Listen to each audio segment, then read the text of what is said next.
Hello friends, welcome back to Tamil movie reviews. நான் உங்கள் தமிழ். இன்றைக்கி நம்ம 2023 தமிழில் வெளியான மதிமாறன் கிரைம் த்ரில்லர் மூவியோட திரை விமர்சனம் பற்றி தான் பார்க்க போகிறோம். இந்த படத்தை மந்த்ரா வீரபாண்டியன் அவங்க தான் டைரக்ட் பண்ணியிருக்காங்க. கேஸ்டிங் பொறுத்த வரைக்கும் வெங்கட் செங்குட்டுவன், இவானா மற்றும் எம்எஸ் பாஸ்கர் மற்றும் பலர் இந்த படத்தில் நடிச்சிருக்காங்க. இந்த படத்தோட கதையை பொறுத்த வரைக்கும் கதையோட ஸ்டார்டிங்கிலே ஒரு நபர் பெண்களை பார்த்தா ரேப் பண்ணி மர்டர் பண்ணிடுறாரு. இதை பார்த்தா போலீஸாரை தடுக்க முயற்சிக்கிறாங்க, அந்த நபரை தேட முயற்சிக்கிறாங்க. இருந்தாலும் எந்த ஒரு குழுமே கிடைக்காம இருக்கு. அதுக்கப்புறம் படத்தை கட் பண்ணி அப்படியே பார்த்தா வேற கதை கொண்டு போகிறாங்க. அங்கே தான் நம்ம ஹீரோ இருக்காரு. ஹீரோவை பொறுத்த வரைக்கும் ஒரு குள்ளமான மனிதனே சொல்லலாம். அவங்களுக்கு தங்கச்சா ட்வின்ஸாக இவனா தான் பார்த்தா அக்காவை நடிச்சிருக்காங்க. இவங்களுக்கு அப்பாவா எம்எஸ் பாஸ்கர் ஒரு போஸ்ட்மேனை வேலை செய்வார்.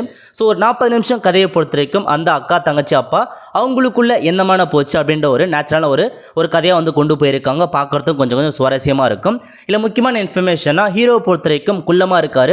அவங்கள நிறைய பேர் பார்த்தா கேலி பண்ணுறாங்க குள்ளன்ற மாதிரி. அவர் என்ன தான் குள்ளமாக இருந்தாலும் கண்டிப்பாக அவருக்கு நல்ல நாலேஜ் அறிவுலாம் இருக்குது. ஒரு சமயத்தில் பார்த்தா அவங்க ஊரில் ஒரு மர்டர் நடக்கும். அந்த மர்டரை சின்ன வயசுலேயே அவர் போலீஸ்க்கு பார்த்தா நிறைய துப்பு கொடுத்து அந்த மர்டர் பார்த்தா கண்டுபிடிச்சி கொடுப்பாரு. ஸோ அதுக்கப்புறம் என்ன நடக்குதுன்னா இவங்க 2 பேருக்குள்ளே இருக்க ஒரு ஃபேமிலி லைஃப் போயிட்டுருக்கு. நடுவில் பார்த்தா காலேஜ் படிக்க சொல்ல இவனாவுக்கு லவ் பண்ணுறாங்க. லவ் பண்ணி வீட்டை விட்டு ஓடி போயிடுறாங்க. இதை பொறுக்க முடியாத அவங்க அப்பா மற்றும் அம்மா பார்த்தா தற்கொலை பண்ணிக்கிறாங்க. ஸோ அதுக்கப்புறம் நம்ம ஹீரோ பார்த்தா தான் அக்காவை தேடி அவங்க ஊருக்கு போகிறாரு. எங்கே இருக்கான்ற மாதிரி தேடி அவங்க ஊருக்கு போகிறாரு. எதிர்பாராதமாக அந்த அக்கா வீட்டுக்கு பக்கத்தில் ஒரு பொண்ணு பார்த்தா காணாமல் போகுது. ஸோ அந்த பொண்ணு காணாமல் போன சமயத்தில் அவங்க அப்பா தற்கொலை பண்ணிக்க போகிறாங்க. நம்ம ஹீரோ காப்பாற்றி நான் அவங்க பொண்ணை கண்டுபிடிக்கிற மாதிரி கண்டுபிடிச்சு அதுக்கப்புறம் அவர் அந்த யாரெல்லாம் அந்த பொண்ணை யார் கொலை பண்ணுறாங்க, அந்த மர்டர் யார் பண்ணுறாங்க, அந்த பொண்ணு கிடைச்சா இல்லையா, அது மட்டும் இல்லாமல் இன்னும் எத்தனை பொண்ணு யார் கொலை பண்ணியிருக்காங்க, இது நம்ம ஹீரோ கண்டுபிடிச்சாரா இல்லையான்றதான் மொத்த கதையை பார்த்தா ஸ்டோரியாக கொண்டு போயிருக்காங்க. இந்த படத்தோட பாசிட்டிவை பொறுத்த வரைக்கும் உங்களுக்கு பார்த்தா ஒரு என்டர்டைன்மெண்ட் ஃபிலிமே சொல்லலாம். ஸோ போர் அடிக்காத ஒரு என்டர்டைன்மெண்ட் ஃபிலிம்னா கண்டிப்பாக இந்த படத்தை பார்த்து நீங்கள் தெரிஞ்சுக்கோங்க. கிரைம் த்ரில்லர் மூவியாக கொடுத்துருக்காங்க. இருந்தாலும் அந்தளவுக்கு பார்த்தா கிரைம் த்ரில்லர் கம்மியாக தான் கொண்டு போயிருக்காங்கன்னு சொல்லலாம். நம்ம அதுக்கடுத்து என்னென்ன போட்டு எக்ஸ்பெக்ட் பண்ணிடலாம். இருந்தாலும் ஒரு டீசெண்டான ஒரு கிரைம் த்ரில்லர் மூவினே சொல்லலாம். ஏன்னா ஒரு சில விஷயங்கள்லாம் பார்த்தா ட்விஸ்ட் வச்சுருப்பாங்க. முன்னாடி இங்கே கணிச்சிருவீங்க. இருந்தாலும் ஒரு ட்விஸ்ட் கண்டிப்பாக உங்களுக்கு இருக்குன்றதை சொல்லலாம். அது மட்டும் இல்லாமல் அந்த கொலை பண்ணுறவங்க பொறுத்த வரைக்கும் அந்த வில்லன் கேரக்டர் வெயிட்டாக காமிக்கல. இருந்தாலும் அவங்க பர்ஃபார்ம் பண்ண நல்லா பர்ஃபார்ம் பண்ணியிருக்காங்க. இந்த ஹீரோவை பொறுத்த வரைக்கும் நல்ல அறிவுத்திறன் இருக்குது. ஹீரோவுக்கு ஒரு லவர் இருப்பாங்க, அவங்க போலீஸாக இருப்பாங்க. அவங்க பார்த்தோம் சும்மா பக்காவாக நடிச்சிருப்பாங்க. நம்ம இவனாவை பொறுத்த வரைக்கும் அந்தளவுக்கு கேரக்டர் பார்த்தா கம்மியாக தான் கொடுத்துருக்காங்க. அதிகபட்சமாக ஹீரோவுக்கும் இருக்கும், அதேமாரி அந்த போலீஸ் ஆஃபீஸர் இருக்காங்க, அவங்க 2 பேருக்கு தான் நிறைய கேரக்டர் ஸ்பேஸ் கொடுத்து பண்ணியிருக்காங்க. இருந்தாலும் அவங்க ரோலில் பக்காவாக பண்ணியிருக்காங்க.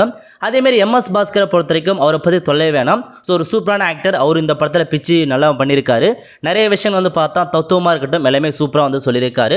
ஸோ பாசிட்டிவ் பொறுத்த வரைக்கும் கண்டிப்பாக அது நல்லாவே கொண்டு போயிருக்காங்க. பேக்ரவுண்ட் மியூசிக்கும் நல்லா சூப்பராக வந்துருச்சு. நெகட்டிவ் பொறுத்த வரைக்கும் இன்னும் பார்த்தா ஒரு கிரைம் த்ரில்லர் மூவின்றத நல்லா கொண்டு போயிருக்கலாம். ஸோ எக்ஸ்பெக்ட் பண்ண அளவுக்கு இன்னும் நல்லா பக்கவாக கொண்டு போயிருந்தாங்கன்னா ஒரு சூப்பரான மூவியாக கிடச்சிருக்கும். இருந்தாலும் இவங்க பார்த்தா நிறைய இடங்களில் அந்த கொலைகாரனை பார்த்தா ஈஸியாக கண்டுபிடிச்சிடுறாங்க, முன்னாடியே கண்டுபிடிச்சிடுறாங்க. அந்த மாதிரி ஒரு சில டிராபேக்லாம் இருக்குது. இருந்தாலும் நம்ம பார்த்தா யோசிக்கிறோம், டேரக்டர் கண்டிப்பாக வேறு யோசிச்சிருப்பார். இதான் ஒரு நெகட்டிவ் சொல்லலாம். ஸோ கிரைம் த்ரில்லர் மூவியை பொறுத்த வரைக்கும் ரொம்ப பார்த்தா ஒரு த்ரில்லராக போகல.